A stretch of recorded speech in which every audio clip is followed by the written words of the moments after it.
Hello and welcome FitPro community to our first webcast for 2023. It is going to be a great year.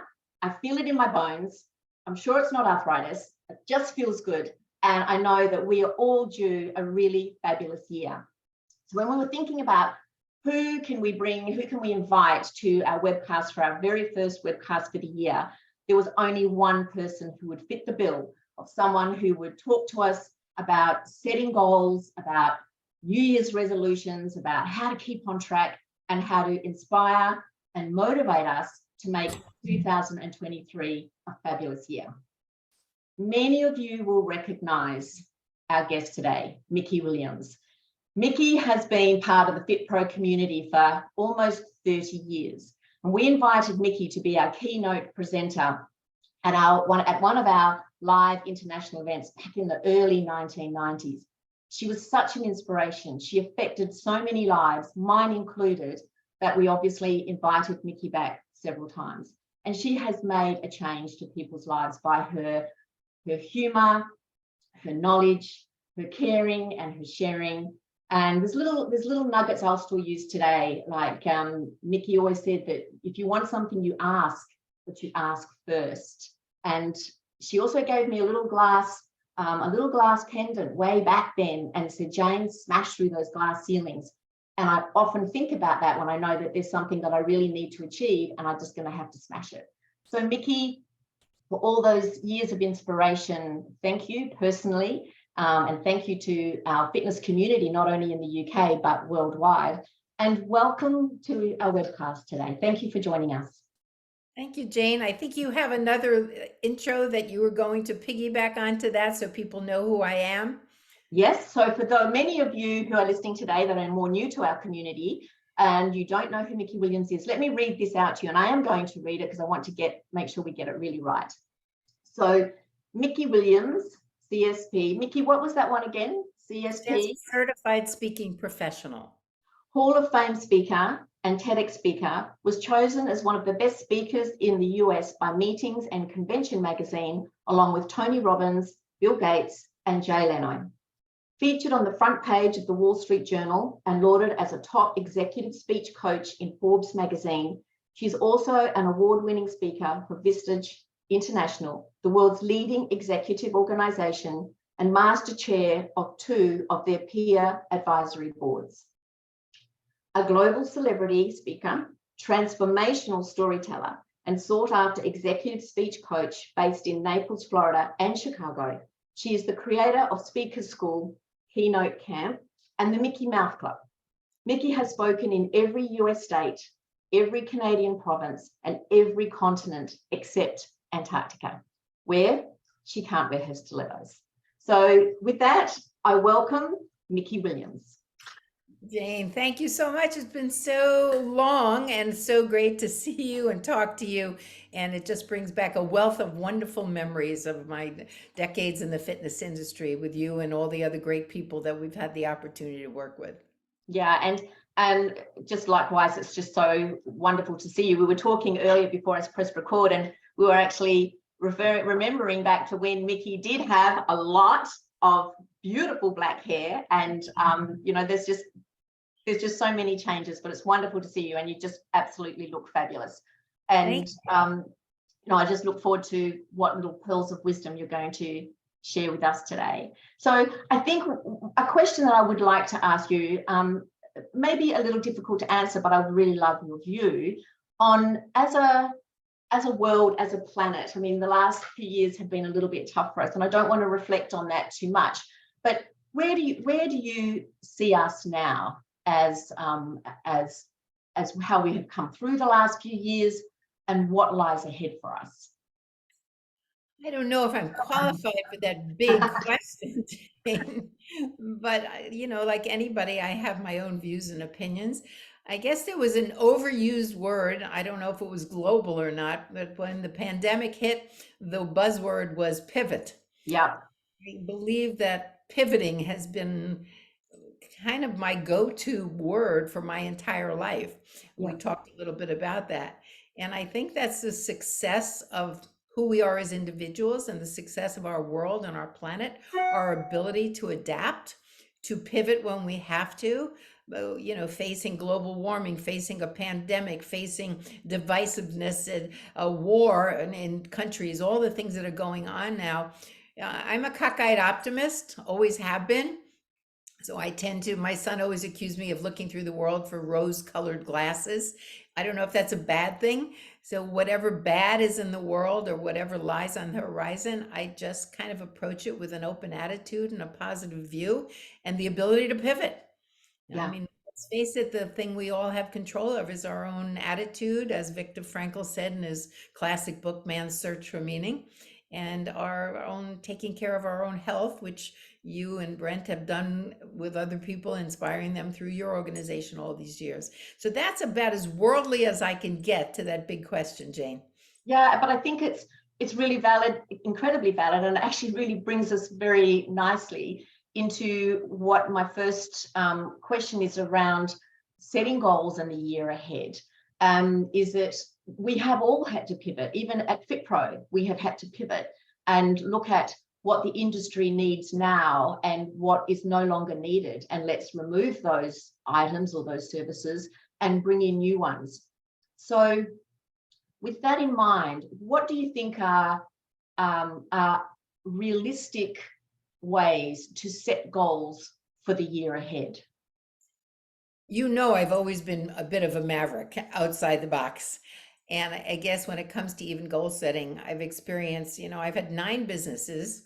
I've had a lot of life challenges, being widowed at 29, which you might remember. Yeah. I'm in my, next year, going to be celebrating my 80th birthday. Pause for shock and awe. And in that time, the 9 businesses and the life experiences I've had have affected how I've set goals.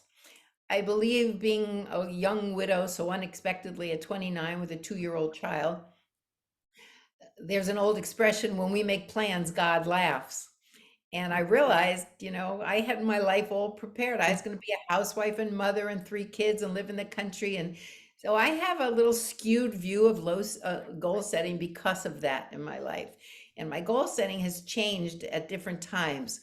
I think the one that's most profound that may help your people who get and I am very goal oriented. I know people say, oh, there's no such thing as New Year's resolutions. We break them. And, you know, I don't believe in goals. And it's not a right or wrong. It's what's good for the individual. I respect whatever they want to do. But this last career was the one that I think is so unique of how I got to it. I always set goals every career. When I left fitness and went into professional speaking, I had 3 goals, 3 5-year goals. And I was going to make a 6-figure income. I was going to speak in every country, and I was going to earn my CSP, my certified speaking professional. And I used the formula called SMART. I think worldwide people have heard of SMART. I made it into SMART, which I'm happy to share. Remind me if I forget. Okay, But I'm writing that down. but it was the speaking industry where I really did something unique because I was actually forced to. After I sold my fitness business, the health club, and left the fitness industry and decided to go into speaking professionally, it was the first time I didn't know when I sold the business what I was going to do. I had absolutely no idea. And so I took some time off. I tried to think of it. And then finally, to cut to the chase, I decided if I don't know what I want to do to set the goals, what if I back into it? So I came up with objectives instead of goals. And this is what led me to my current career. And I had 4 objectives. They were very simple for me. Number 1, I wanted to travel. Right. Number 2, this won't surprise you, it had to be glamorous.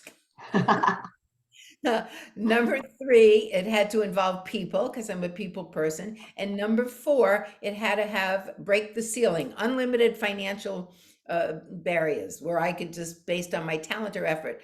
So using those 4 objectives, I sequenced through a series of careers till I got to professional speaking, exactly what I wanted. So I kind of look at goals now as what are my objectives? And that's really does it. The other thing that I do, I always come up with a 1-word theme for my year. So here's I'm going to challenge all your listeners or watchers or whatever we call them to join me in this goal. every year I come up with a word. Some years it's serenity, some years it's accountability, some years whatever the word is, intentionality. These have all been my words. And I align my goals, whatever my word is. So my word for 2023 is giving. I came up with an idea and I call it Party with a Purpose. So I've challenged all my friends to have a party with a purpose. In other words, I'm having my first party. I'm going to do it every month, which is a lot. In January, because it's the birth of a new year, I'm going to have a birthing for babies brunch where everybody has to bring a baby gift that will donate to the babies at the hospital. In February, because it's Heart Association, we're going to have a dessert party for the sweets for Valentine's Day and donate to the Heart Association. So Party with a Purpose is to be in alignment with my 1-year goal of giving and do it in a fun and a way that also gives back. So I hope people will join me in that challenge, even if it's one party with a purpose for the whole year. Well, I've written down party for purpose, and actually my word for the year, you made me think of it, and it came straight into my head, is actually learn, because I decided just probably a week or two ago that in 2023, I actually want to do all of the courses that are on our own online platform, in that I have access to all this amazing information from incredible professionals, and I might be involved in the logistics of giving it out to our community, but I rarely these days get to actually sit and watch and learn. So that was one of my goals, was to make sure that in 2023 that I actually learn more about what I have right in front of me. So Well, thank you, you've given me my word. Well, because you did exactly what I'm doing. If you have a word, your goals have to be in alignment with the word, and your actions have to be as well. So that's where the SMART goal setting comes in. I used to coach executives. Well, I still do, but now mostly in speaking. But I was coaching business executives, and they would set goals for the year, and I'd get things like increase sales, and I'd be like, "Can you be more vague?" Yeah, yeah. What does that mean? How much, et cetera, et cetera. So I crystallized the SMART goal that's been around forever and made SMART goals. And I would say to them, you've got to wash it through SMART. And if it gets caught on one of those, then it's not really a goal. All right, so here's what it is. Number one, S stands for specific. Saying I want to increase sales is not specific. Saying I want to increase sales by 25% in the first quarter of the more you add something to it, which takes you to M, it's got to be measurable. How do you measure it? Do you measure it in currency? Do you measure it in time? Do you measure it in rewards? What kind of measurement do you have? Then you go, I'm sorry, I went to M. I should have gone to C. SC, I call it SMART, I think. C means you're committed to it. Because if you're not really committed to it, you'll never do it. You know, somebody just picks a goal for goal's sake, but it's got to be something. When I say commitment, there's got to be passion. Like you just expressed it, Jane. You said, I want to learn. We have all these great courses, right? I want to give. So there's got to be a commitment, and commitment to me means passion. The H stands for harmonious. I believe that I have personal goals as well as business goals. My personal goals usually have to do with my health and my relationships, and my personal ones, my extended ones, etc. And then I have my business goals of my income and how much I'm going to work. They have to be in harmony. Because if I say I want to spend more time with my spouse and then I'm working every single day, then there's no harmony between my personal and my business goals. So that's what I mean by harmonious. Then it comes the M, which is measurable. Then afterwards, A, and I've heard lots of things for A over the years. I've heard achievable, I've heard attainable. To me, again, they're vague. How do you express them? I changed the A to actionable. It means you can actually do something. You didn't just say, I'm going to increase sales. How? I mean, when you said I'm going to learn, you gave me specifics on that, right? When I said I'm going to give, I gave you specifics. So it has to be actionable. It has to be something you can do, not just something you say. That goes back to being too vague. R stands for realistic. And I think people, know, I used to hear relevant. I didn't like that so much. Realistic means, can you do it? If you're setting a 1-year goal for 2023, is it something you can do in a year? Or if you're setting a 3-month goal, just be realistic about what that is, which leads into timely. What is it? Are you setting a year goal? Are you setting a quarterly goal? Are you setting a daily goal? So that, when I say again, wash it through, you Yeah. take your learn or my give and you go through each of those. And if it passes each, then you got a really good solid goal. But if it doesn't, then you got to go back to the drawing board and say, is this really a goal? Or how do I make it fit that criteria? So that's kind of been my go-to way of doing it.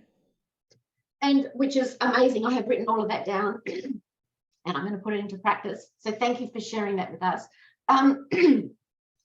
So if you set yourself these objectives and you have your plan of how you're going to work through it, and I would hope that what I would expect actually that people from listening today are probably going to sit down and do the same thing.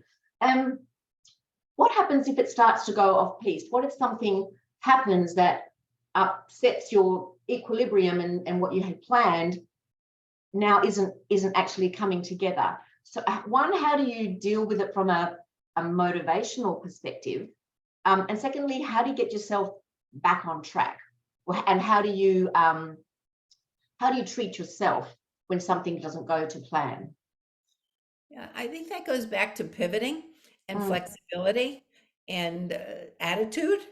I look at all those things as opportunity, not setbacks. And if you look at it that way, or challenge, because I love challenge. You know, the thing with the 4 objectives that I set, as I looked at those, I was experimenting because I didn't know what I was going to do next. Every one of my 9 businesses, I always had a foot in one and a foot in the new one. I always knew what was next. But when I sold a fitness business in 1987, I had no clue what was next. Setting those 4 things gave me a measurement of whether I was on track or not, or whether I'd have to shift or pivot. So for example, I got very frustrated. Now, this could really help your people. I got so frustrated one day because I couldn't think of what my goals were because I didn't know what I wanted to do. I took a piece of paper, literally divided it in half. On the left side, I put the 4 objectives. And on the right side, I was just going to free form every talent, hobby, interest, and passion that I have. And hopefully, although hope is not a strategy, I often used to say that to my executives, hopefully see a match.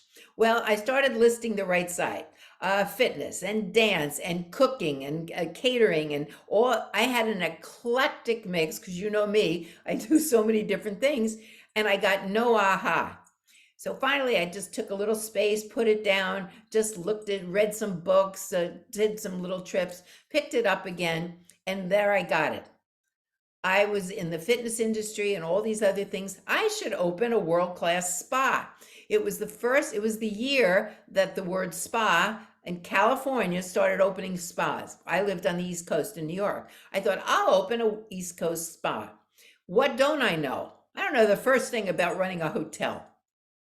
So I look and I said, at this stage of life, I don't want to compromise any of my goals or objectives. Well, travel, spa definitely had that in. Fitness definitely did. It had glamour. It had people. Well, it wasn't so much about finances because I went back to college to get my master's degree in hospitality management because that was the one thing I was missing. And then I realized it didn't have all 4 of my objectives.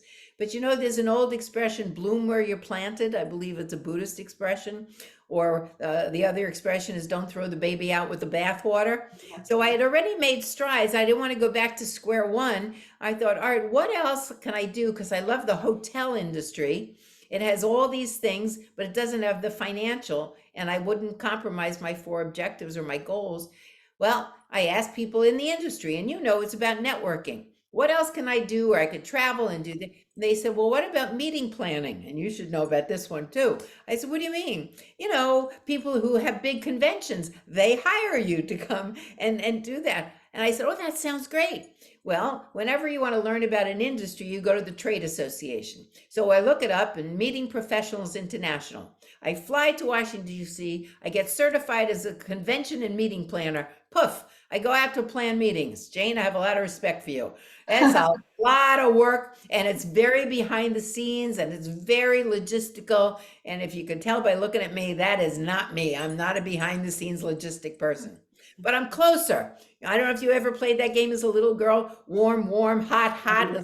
And so I feel like I'm in the game. I'm really hot. I'm getting closer, but I'm not there yet. So I say to the meeting people, the people who plan conventions like you, what else do you do when you plan a meeting? And Jane, what would you say to me? We hire speakers. And I said, what's a speaker? What do you mean? You know, the people who kick off conventions. I said, yeah, I did that when I was in the fitness industry. Oh, well, that's an industry speaker. You didn't get paid or paid a lot, did you? I said, no.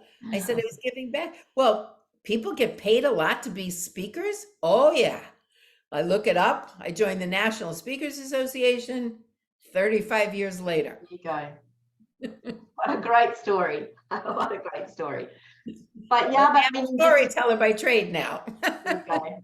But the thing is too, you just kept on looking for the opportunity. You didn't give up and go, oh, okay, well, I matched 3 out of 4 objectives. I just have to compromise my objectives and I'll just go with this. You kept on searching for that. So didn't go back to square one either.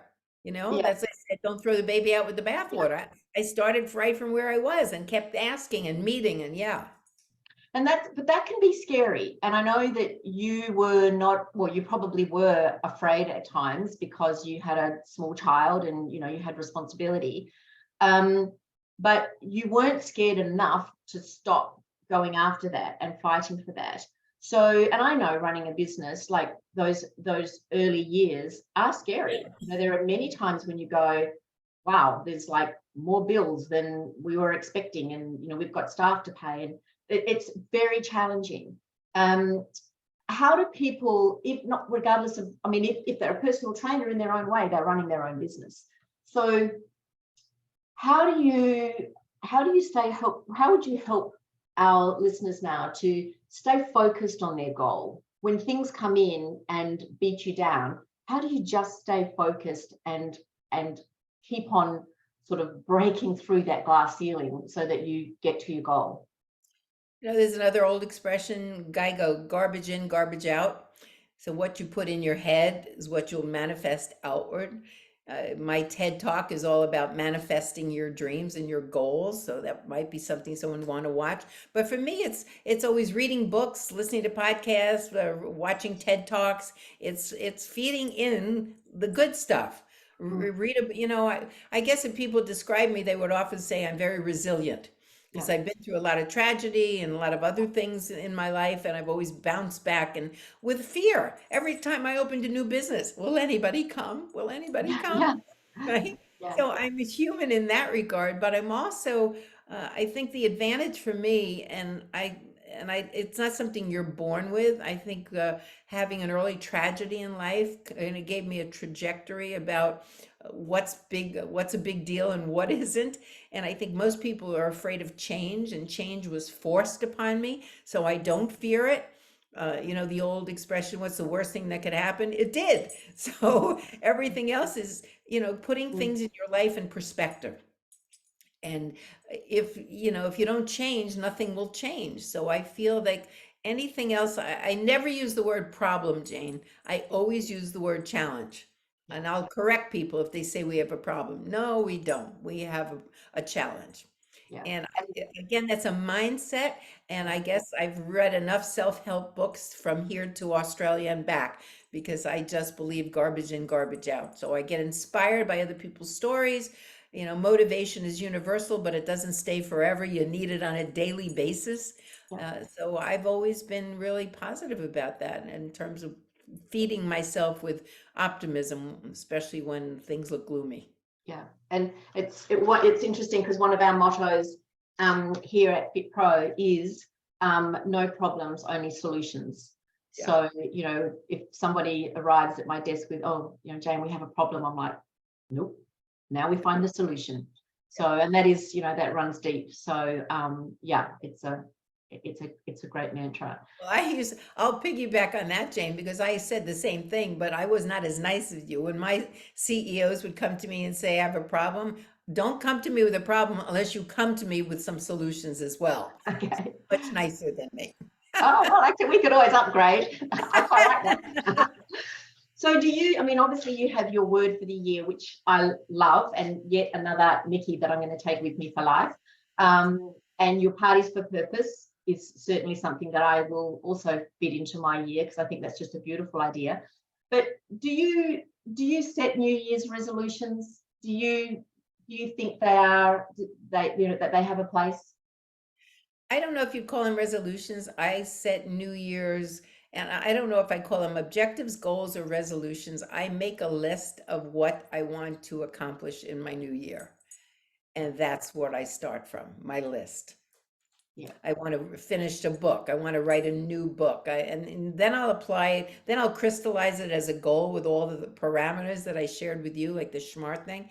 But I'll make that whole list. I want to beef up my Instagram account. I want to finish this book. I want to start my next book. I want to travel at least once a quarter. So I'll have a whole list. So call it what you will. I make a list for the new year, always.